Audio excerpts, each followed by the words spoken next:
નમસ્કાર, હું છું પ્રિયા અને તમે જોઈ રહ્યા છો જનતા કી જાણકારી ન્યૂઝ। નજર કરીએ આજના સમાચાર ઉપર। સનાતન ધર્મમાં અધિક માસને ધર્મ, કર્મ અને પુણ્ય અર્જનનો પવિત્ર માસ કહેવામાં આવે છે।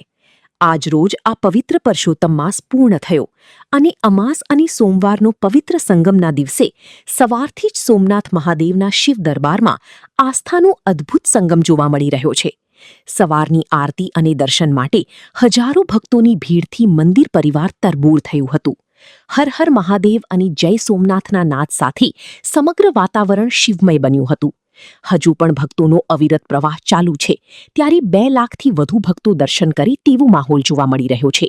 સોમનાથ ટ્રસ્ટ દ્વારા સુરક્ષા, દર્શન અને વ્યવસ્થાઓ સુદ્રઢ કરવામાં આવી છે અને પોલીસનો પણ ચુસ્ત બંદોબસ્ત તૈનાત છે। નામ જ્યોતિ અમલ। અમે રાજકોટથી આવ્યા છીએ। અમે 10 થી 15 જણા છીએ। આજે પરસોત્તમ માસનો છેલ્લો દિવસ છે તે નિમિત્તે અમે દર્શન કરવા આવ્યા છીએ અને દર્શન કરીને અમને બહુ જ સરસ લાગ્યું, આનંદ મળ્યો, સુકૂન મળ્યો।